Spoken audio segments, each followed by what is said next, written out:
इसी बीच बड़ी खबर आपको बता दें, महाराष्ट्र और झारखंड विधानसभा चुनावों का ऐलान आज होगा, क्योंकि दोपहर 3:30 बजे चुनाव आयोग प्रेस कॉन्फ्रेंस करने वाला है। तारीखों का ऐलान भी संभव माना जा रहा है। चुनाव आयोग की प्रेस कॉन्फ्रेंस है 3:30 बजे, जब तारीखों का ऐलान होगा। आपको बता दें कि प्रेस कॉन्फ्रेंस चुनाव आयोग की होगी दोपहर 3:30 बजे। 288 सीटों वाली महाराष्ट्र विधानसभा का कार्यकाल 26 नवंबर को पूरा हो रहा है और वहीं 81 सीटों वाली झारखंड विधानसभा का कार्यकाल 5 जनवरी को खत्म हो रहा है। ऐसे में दोपहर में 3:30 बजे चुनावों की तारीखों का ऐलान चुनाव आयोग की तरफ से किया जा सकता है। प्रेस कॉन्फ्रेंस चुनाव आयोग की होनी है।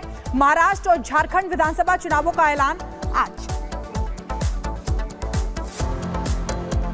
और आज दोपहर 3:30 बजे महाराष्ट्र और झारखंड के लिए चुनाव की तारीखों का ऐलान हो जाएगा और इसी के साथ दोनों राज्यों में आचार संहिता लागू हो जाएगी। इसका इंतजार झारखंड महाराष्ट्र के नेताओं को है कि आखिर कब झारखंड और महाराष्ट्र में चुनाव। रिपोर्ट।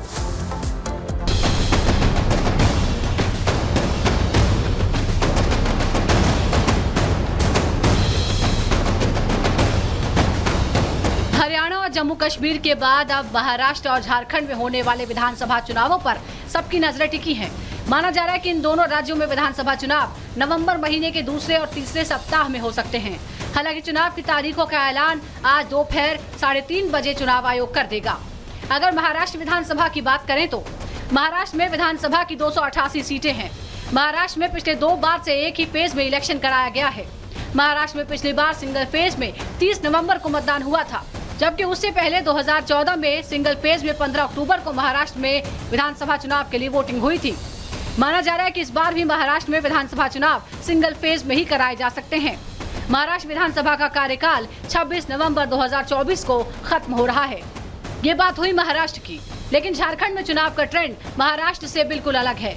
झारखंड में पिछले 2 विधानसभा चुनावों में 5-5 फेज में वोटिंग का ट्रेंड रहा है। झारखंड में पिछली बार 5 फेज में वोट डाले गए थे, जबकि उससे पहले 2014 में भी झारखंड में 5 चरणों में मतदान कराया गया था। माना जा रहा है कि चुनाव आयोग झारखंड में इसी 5 फेज वाले ट्रेंड को बरकरार रख सकता है। झारखंड विधानसभा का कार्यकाल 5 जनवरी 2025 को खत्म हो रहा है, लिहाजा चुनाव आयोग आज चुनाव की तारीखों का ऐलान कर देगा और जल्दी ही झारखंड और महाराष्ट्र में विधानसभा चुनाव की तैयारियां शुरू हो जाएंगी। सियासी दंगल में जहां सियासी पार्टियों का दमखम अगले कुछ दिनों तक देखने को मिलेगा, तो वहीं वोटिंग के दिन जनता जनार्दन अपने नेता के कामकाज पर मुहर लगाकर नई सरकार बनाएगी। Bureau report, Republic Bharat. तो चुनाव की तारीखों के बीच इस समय हलचल देखिए जोरों पर है। दिल्ली में भी लगातार बैठकों का दौर जारी, तो वहीं महाराष्ट्र में भी। सत्यप्रकाश हमारे साथ लाइव जुड़ गए हैं महाराष्ट्र से। सत्यप्रकाश, फिलहाल ताजा अपडेट, कैसी हलचल इस समय चुनाव की तारीखों को लेकर वहां पर? देखिए, जिसका इंतजार महाराष्ट्र की राजनीतिक पार्टियां कर रही थी, कहीं न कहीं आज दोपहर बाद 3:30 बजे चुनाव आयोग प्रेस कॉन्फ्रेंस बाद खत्म हो जा रहा है। आज तारीखों का ऐलान होने के बाद कहीं न कहीं जो राजनीतिक पार्टियां हैं अपने कहीं न कहीं चुनावी मैदान में उतर जाएंगी और पहले से ही तैयारियां करके रखी है। आज दोपहर महाराष्ट्र के मुख्यमंत्री एकनाथ शिंदे, डीसीएम देवेंद्र फडणवीस और एनसीपी के अध्यक्ष जो हैं और डीसीएम अजित पवार, तीनों संयुक्त प्रेस कॉन्फ्रेंस कर रहे हैं। इस प्रेस कॉन्फ्रेंस में यह तय किया जाएगा कि कौन सी पार्टी कितनों सीटों पर चुनाव लड़ेगी। जो हमारे सोर्सेज बता रहे हैं कि महाराष्ट्र में बीजेपी 150 से 160 सीटों पर चुनाव लड़ सकती है। वहीं शिवसेना जो है, शिवसेना 100 सीटों पर लगभग चुनाव लड़ सकती है। एनसीपी अजित पवार की बात की जाए तो 50 से 60 सीटों पर चुनाव लड़ सकती है। कहीं कहीं तीनों पार्टियां पूरी तरह तैयारियां कर ली है और दोपहर बाद महाराष्ट्र के मुख्यमंत्री एकनाथ शिंदे, डीसीएम देवेंद्र फडणवीस और एनसीपी के अध्यक्ष और डीसीएम अजित पवार तीनों संयुक्त प्रेस कॉन्फ्रेंस करने वाले हैं। वहीं महाविकास आघाड़ी की बात करते हैं, महाविकास आघाड़ी की तैयारियों की बात करते हैं, लगातार सीएम पद का विवाद लगातार चल रहा है। अभी तक सीटों का बंटवारा नहीं हो पा रहा है। सीएम पद को लेकर कांग्रेस और शिवसेना, उद्धव ठाकरे गुट में लगातार विवाद चल रहा है। तो कहीं न कहीं अभी तक सीट बंटवारे को लेकर दोनों पक्ष को तरफ, चाहे महाविकास आघाड़ी की बात की जाए, चाहे महायुति की बात की जाए, दोनों तरफ से अभी तक सीटों का अनाउंसमेंट नहीं हुआ है। लेकिन आज दोपहर बाद महायुति एनडीए अपने सीटों का फैसला कर लिया है और दोपहर बाद अनाउंसमेंट करेगा। जी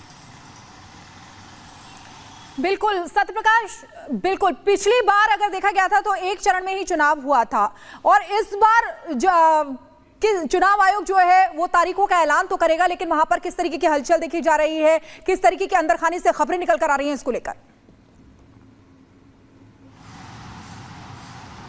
देखिए, राजनीतिक पार्टियां महाराष्ट्र की सारी तैयारी कर ली हैं। आज बात की तो बीजेपी की मीटिंग शुरू हुआ है, मीटिंग के उनकी शुरू है। कांग्रेस की तरफ से 10 बजे कांग्रेस की मीटिंग शुरू है कांग्रेस भवन में। लगातार तैयारियों का जायजा लिया जा रहा है, क्योंकि 3:30 बजे चुनाव आयोग डेट अनाउंसमेंट कर देगा। कहीं न कहीं महाविकास अघाड़ी की बात की जाए तो महाविकास अघाड़ी में अभी तक सीट का बंटवारा नहीं हो पाया है, अंदर विवाद चल रहा है। चाहे कांग्रेस की बात की जाए तो लगातार नाना पटोले और कांग्रेस शिवसेना में कहीं न कहीं सीएम पद को लेकर लगातार विवाद चल रहा है। तो सीट बंटवारे को लेकर महाविकास अघाड़ी में अभी तक दांव फंसा हुआ है। चैलेंज यही है सत्य प्रकाश महाराष्ट्र में, क्योंकि दोनों ही तरफ से गठबंधन अपने दावे कर रहा है। और अब आने वाले समय में अगर महायुति की सरकार बनती है तो सीएम कौन बनेगा, और अगर एमवीए की सरकार बन जाती है तो कौन सीएम बनेगा, सबसे बड़ा चैलेंज है। लेकिन फिलहाल आज तारीखों का ऐलान होना है, इस पर नेताओं के रिएक्शन सामने आ रहे हैं। शिवसेना प्रवक्ता आनंद दुबे क्या कह रहे हैं, सुनिए। देर आए दुरुस्त आए, कम से कम चुनाव आयोग ने आज प्रेस कॉन्फ्रेंस तो रखी है। आज से शायद शाम से आचार संहिता लग जाएगी, चुनाव समय पे हो जाएंगे। ये विपक्षी दबाव की वजह से ही संभव हो पा रहा है, अन्यथा चुनाव आयोग तो जैसे महानगर पालिका और सेनेट जैसे छोटे इलेक्शन को भी नहीं छोड़ रहे हैं लोग। खैर, अब देखते हैं कि चुनाव आयोग क्या कहता है, कैसे करता है। लेकिन इसकी हमें एक उम्मीद थी, क्योंकि विपक्ष बार बार मांग कर रहा था कि समय पर चुनाव कराइए। 28 नवंबर 2019 को आदरणीय उद्धव ठाकरे जी ने मुख्यमंत्री पद की शपथ ली थी, तो उसके पहले एक स्थायी सरकार, एक स्थिर सरकार तो महाराष्ट्र को मिलनी चाहिए। वहीं 81 विधानसभा सीटों वाले झारखंड में भी इस समय लगातार देखिए चर्चाएं जोरों पर है, गहमा गहमी देखी जा रही है चुनाव को लेकर, क्योंकि जेएमएम इस समय पूरी तरह से एक्टिव दिखाई दे रही है और बीजेपी भी सत्ता हासिल करने की जुगत में लगी है। जेएमएम के प्रवक्ता मनोज पांडे ने क्या कुछ कहा चुनाव की तारीखों को लेकर, चुनाव की तैयारियों को लेकर, सुनिए आप। आज इलेक्शन का घोषणा होना है और इसकी जानकारी कल ही भाजपा नेताओं को हो जाती है। बहुत गंभीर विषय है। क्या भाजपा नेताओं के इशारे पर आयोग काम करता है? हेमंता विश्व शर्मा जी का एक बाइट है कल, उन्होंने बोलते बोलते ये बोल दिया कि कल तो चुनाव की घोषणा हो जाएगी। बड़ा अजीब लगता है। इस कदर किसी आयोग को कठपुतली बना के रखना गंभीर बात।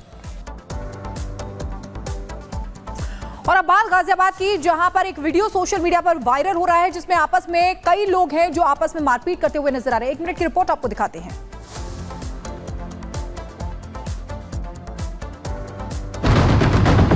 गाजियाबाद के कौशाम्बी थाना क्षेत्र का एक सीसीटीवी वीडियो सोशल मीडिया पर वायरल हो रहा है। सीसीटीवी वीडियो में साफ देखा जा सकता है कि एक व्यक्ति मोटरसाइकिल से जा रहा है, तभी कुछ दबंग उस पर लाठी डंडों और बेल्ट से हमला कर देते हैं। अचानक हमला होने से युवक बाइक से गिर जाता है। दबंग नहीं रुकते, वो लगातार लड़के को पीटते रहते हैं। ये सब देख आसपास कुछ लोग इकट्ठा हो जाते हैं, तो कुछ लोग पास में खड़े होकर तमाशबीन बने रहते हैं। मारपीट के चलते आसपास अफरा तफरी का माहौल पैदा हो जाता है। दरअसल भाई के बदले भाई की पिटाई की गई है। छोटे भाई की कुछ दिन पहले कुछ दबंगों से किसी बात को लेकर कहासुनी हो गई थी, जिसके बाद दबंगों ने बड़े भाई को पीट दिया। मारपीट के बाद जख्मी हालत में दबंग उसे रास्ते में ही छोड़कर फरार हो गए। बाद में आसपास के लोगों ने घायल अवस्था में पीड़ित को अस्पताल पहुंचाया। पीड़ित ने आरोपियों के खिलाफ शिकायत दर्ज कराई। पुलिस ने आरोपियों को जल्द गिरफ्तार करने की बात कही है। Bureau report, Republic Bharat. और प्रधानमंत्री नरेंद्र मोदी की मुलाकात की एक तस्वीर आपको दिखाते हैं। 190 देशों के 3000 से ज्यादा डेलीगेट्स शामिल होने के लिए भारत पहुंचे हुए। प्रधानमंत्री इस कार्यक्रम में इस वक्त मौजूद है। तस्वीरें इस वक्त आप मेरे पीछे देख रहे हैं। प्रधानमंत्री इस कार्यक्रम में मौजूद हैं और साथ ही इस कार्यक्रम को समझ भी रहे हैं। अलग अलग देशों के 190 देशों के प्रतिनिधि यहाँ पर पहुंचे हुए हैं। पहली बार ITU WTSA का आयोजन भारत में किया जा रहा है। 190 से अधिक देशों के 3000 उद्योग नेता, नीति निर्माता और तकनीकी विशेषज्ञ ITU WTSA में हिस्सा ले रहे हैं। 8वें इंडिया मोबाइल कांग्रेस का मूल विषय भविष्य अभी है, ये है। और भारत मोबाइल कांग्रेस 2024 में 400 से अधिक प्रदर्शक, लगभग 900 स्टार्टअप और 120 से अधिक देशों की भागीदारी हो रही है। भारत में इस कार्यक्रम की मेजबानी से देश को वैश्विक दूरसंचार एजेंडे को आकार देने और भविष्य की चुनौतियों से निपटने के लिए इसमें बातचीत की जा रही है। प्रौद्योगिकी को लेकर भी चर्चा होगी।